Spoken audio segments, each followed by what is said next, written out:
Baik, Assalamualaikum warahmatullahi wabarakatuh. Kami dari kelompok 12 dengan penempatan praktikum di RSUD ZA. Baik, kami beranggotakan Maulid di sini Maulida Sofiati, Mutia Rahmah, Nabila Maulida, dan saya Azhar Basmi. Baik, next kita masuk untuk pembahasan yang pertama yaitu modul pelayanan resep.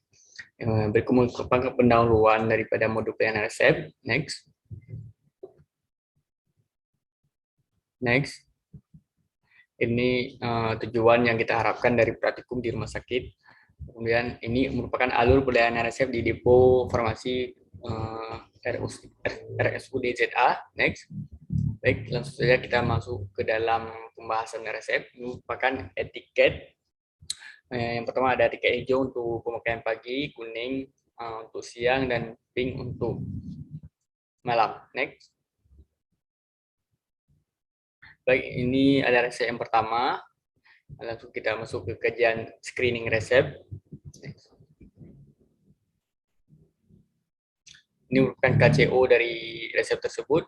Untuk kajian screening resep, untuk kajian administrasinya dapat kita lihat di layar. Kemudian untuk kajian farmaseutiknya juga yang tidak ada cuma stabilitas dan kompatibilitas. Untuk kajian klinisnya aman. Next. Baik, kita masuk ke dalam resep yang kedua. Next. Untuk kajian ini merupakan KCO dari resep tersebut. Next. Ini merupakan screening resep dari resep tersebut. Next. Untuk resep yang ketiga, dengan dapat kita lihat di layar. Next. Ini merupakan KCO dari resep tersebut. Next. Ini merupakan kajian resep, yaitu screening resep daripada resep tersebut. Next. Kemudian kita masuk ke resep yang terakhir. Next. Untuk ini merupakan KCO daripada resep tersebut. Nah, ini merupakan screening resep daripada resep tersebut. Untuk screening resepnya, sebelumnya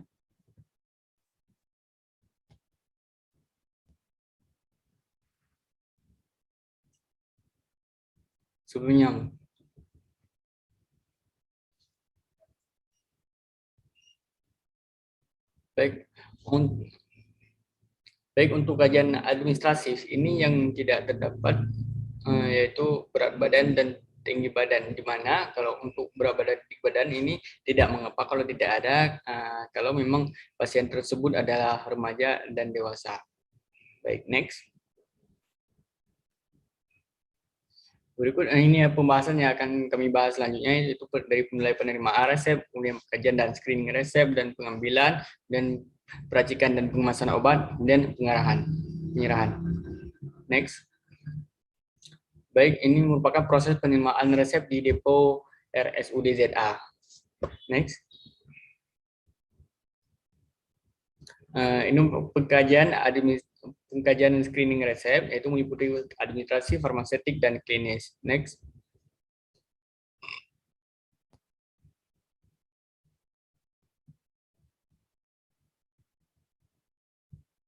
Ini merupakan pengambilan obat, proses pengambilan obat. Next. Ini bukan peracikan dan pengemasan obat. Next.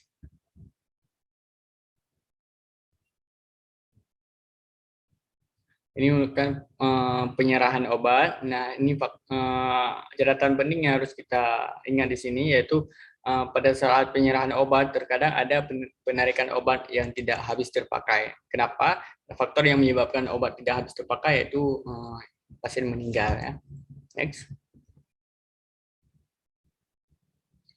Baik, kesimpulan daripada modul pertama peresepan, yaitu pelayanan resep di RSUD dilakukan di beberapa depo, yaitu depo Safa, Mina, Arafah, Aqsa, dan Raudah. Nah, untuk pelayanan resep dilakukan secara beraturan dari mulai pemeriksaan FDO, kesehatan rawat inap, kemudian penerimaan resep baru dan mencatat KCO, kemudian melakukan penyiapan obat dan memberi tiket sampai obat disalurkan ke dalam ruang. Kemudian pemberian informasi obat dilakukan kepada pasien yang hendak pulang. Baik, untuk modul 1 ini merupakan lampiran daripada pelayanan resep. Baik, selanjutnya akan dilanjutkan dengan modul selanjutnya akan dilanjutkan oleh teman saya.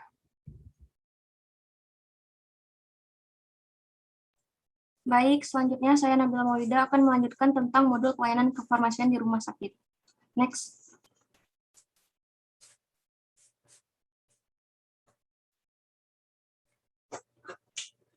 Selanjutnya yang pertama adalah pendahuluan pelayanan kefarmasian. Next. Berikut adalah tugas tenaga kefarmasian. Next. Berikut. Mau balik ke rumah.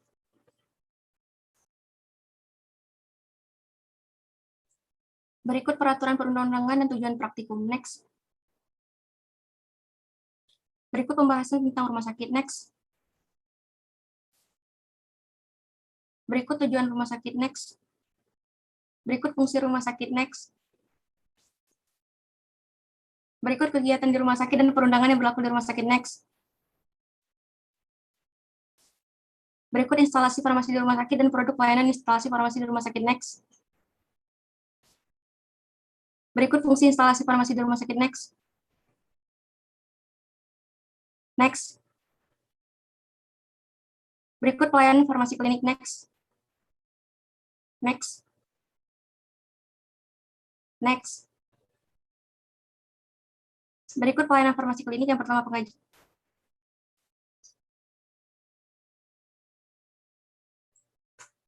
Yang pertama pengajian dan pelayanan resep, yang kedua penelusuran riwayat penggunaan obat, yang ketiga rekonsiliasi obat, yang keempat PIO. Next.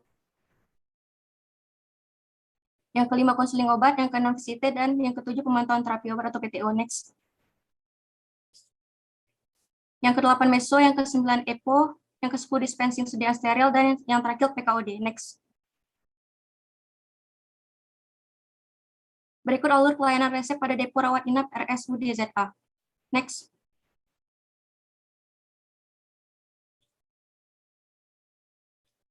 Next.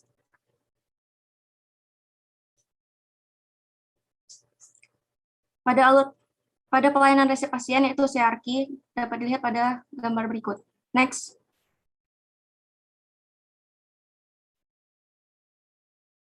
Selanjutnya adalah depo rawat inap RSUD ZA. Yang pertama depo Raudah, yang kedua depo Mina. Next. Yang ketiga depo Safa, yang keempat depo Aqsa, dan yang terakhir depo Arafah. Next.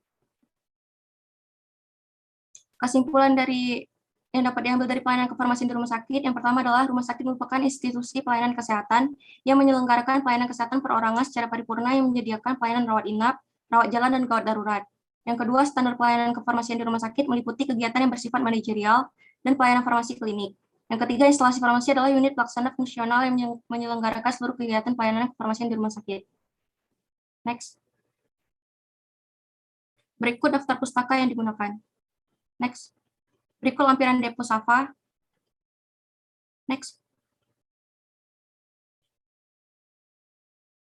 Berikut lampiran depo Raudah 123. Next. Berikut lampiran depo Arafah. Next. Berikut lampiran depo Raudah 45. Next.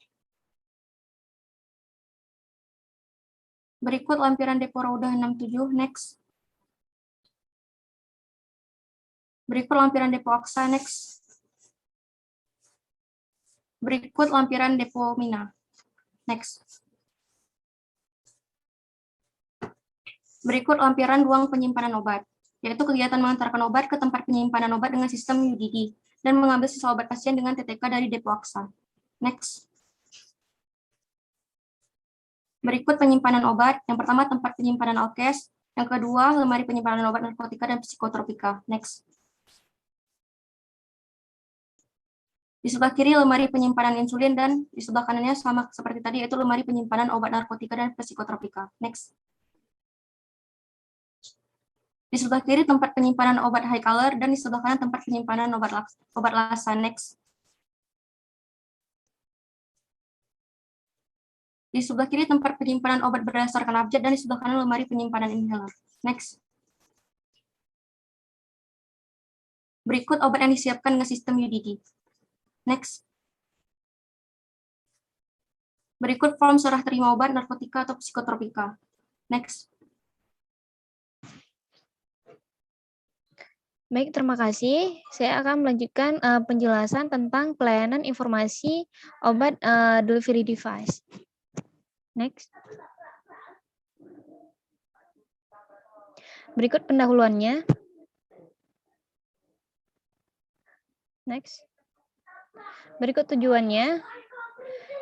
Di sini yaitu ada resep dari praktikan saya sendiri yaitu Mutirama. Yang diresepin yaitu ada Lantus, Novorapid, Furosemid, dan Aspilet. Next. Berikut KCO-nya. Berikut analisa data pasien yaitu yang diagnosa yaitu diabetes mellitus. Berikut analisa obat dari Lantus, ada indikasi, dosis, efek samping, interaksi, dan kontraindikasi. Berikut analisa obat dari Novorapid, yaitu ada indikasi, dosis, efek samping, dan interaksi beserta kontraindikasinya. Berikut analisa obat dari Furosemid, yaitu ada indikasi, dosis, efek samping, interaksi, dan kontraindikasi obat. Berikut analisa obat dari Aspilet, yaitu ada indikasi, dosis, efek samping, interaksi obat, dan interaksi. Berikut DRP-nya. Berikut resep dari Praktika Nabila Maulida yang diresepin yaitu Lantus. Next. Berikut KCO-nya. Berikut analisa data si pasien.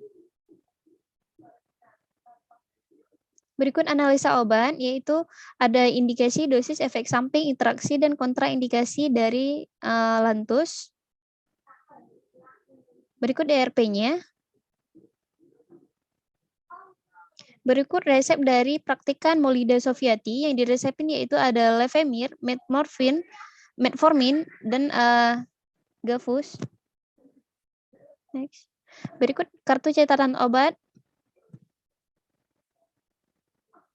Berikut screening resepnya. Berikut analisa data si pasien yang diagnosa yaitu bekas seksio cesaria, diabetes mellitus tipe 2. Next. Berikut analisa obatnya yaitu ada indikasi, dosis, dan efek samping, beserta interaksi obat dan DRP-nya. Berikut resep dari Praktikan Zalul Azmi yang diresepin yaitu Levofloxacin, Levemir, Novorapid, dan Respar. Next. Berikut kartu catatan obatnya. Berikut analisa data pasien yang diagnosa yaitu pneumonia, riwayat penyakitnya yaitu diabetes mellitus tipe 2. Berikut analisa obat yaitu ada indikasi, dosisnya.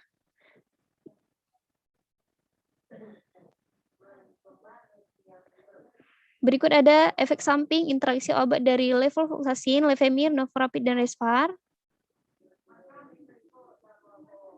Berikut ada analisa DRP-nya. Berikut pelayanan informasi delivery device. Berikut cara dari pemakaian penyuntikan insulin pen. Next. Berikut pembahasan dari penyimpanan insulin pen. Berikut cara penyuntikan insulin pen yang benar.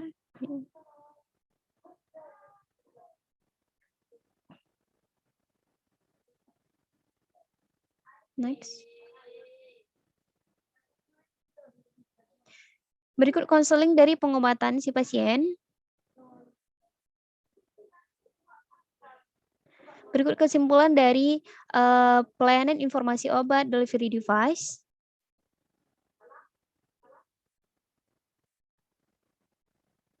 Berikut daftar pustakanya. Berikut lampiran dari praktikan Mutiara Rahma.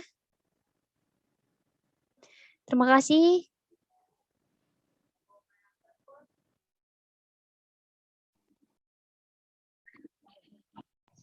Baik, selanjutnya saya Maulida Sofiati akan melanjutkan presentasi tentang pelayanan alat kesehatan di rumah sakit. Di sini dapat kita lihat pendahuluannya dan peraturan perundang-undangannya serta tujuan. Nah, di sini ada alat kesehatan dari Praktika Mutiara Rahma. Yang pertama itu extension line. Ini fungsinya untuk menghubungkan sistem transducer ke kateter yang tinggal. Dapat kita lihat gambarnya. Dan selanjutnya ada thermoneedle. Ini untuk menyuntikkan obat ke dalam tubuh atau untuk mengambil sampel darah dari tubuh. Yang ketiga ada uniflag. Uniflag ini ada perban permanen yang elastis yang digunakan untuk mengikat di sekitar luka untuk mengurangi rasa sakit dan pembekakan. Nah, di sini ada alat kesehatan dari Nabila Maulida. Alat yang pertama ada infus mikro. Ini berfungsi untuk memberikan cairan infus ke dalam tubuh pasien melalui intravena untuk memenuhi cairan dan elektrolit. Yang kedua ada elastis bandage. Ini berfungsi untuk menutup luka dan menyangga cedera jaringan. Yang ketiga ada wing. Wing ini adalah jarum suntik yang memiliki sayap di kedua sisinya yang digunakan untuk memberikan obat melalui darah ke vena. Nah, yang ketiga ada alat kesehatan dari Praktikan Maulida Sofiati. Di sini ada alat yang pertama Sertofix. Sertofix ini adalah alat yang mempunyai 3 cabang untuk keluar masuknya darah pada tubuh. Yang kedua ada IV catheter, ini sebagai vena tambahan untuk pengobatan IV jangka panjang atau lebih dari 48 jam. Dan yang ketiga ada feeding tube, ini alat bantu medis yang digunakan untuk mengatasi masalah pemberian nutrisi pada pasien yang mengalami kesulitan menelan. Dan yang terakhir ada alat kesehatan dari Praktikan Zahlul Azmi. Di sini ada latex polikateter, ini untuk memasukkan dan mengeluarkan cairan dari kandung kemih. Dan yang kedua, mini spike, ini untuk mengambil cairan infus agar dapat terjaga kesterilannya. Dan yang ketiga ada Dischofik. Dischofik ini adalah katup untuk membatasi aliran cairan atau gas melalui pipa. Kesimpulannya yaitu yang pertama, alat kesehatan yang telah dijumpai selama praktikum diantaranya adalah infus mikro, wing, elastis bandage, feeding tube, Sertofix, IV catheter, latex polikateter, mini spike, dan lain-lain. Dan yang kedua adalah sistem pengantaran obat penyimpanan alat kesehatan di depo farmasi. Yang pertama itu tenaga medis atau tenaga kefarmasian mencatat setiap alkes yang masuk pada kartu stok dan menyimpan dan menyusun alkes berdasarkan jenisnya. Tenaga kefarmasian ini juga menempel stiker tanggal kadaluarsa pada alkes dan juga alat kesehatan dengan jenis dan tanggal kadaluarsa yang lebih dekat disusun secara FIFO serta alat kesehatan yang dengan jenis dan tanggal kadaluarsanya yang sama disusun secara FIFO. Ini daftar pustakanya dan ini merupakan logbook dan absensi praktikan.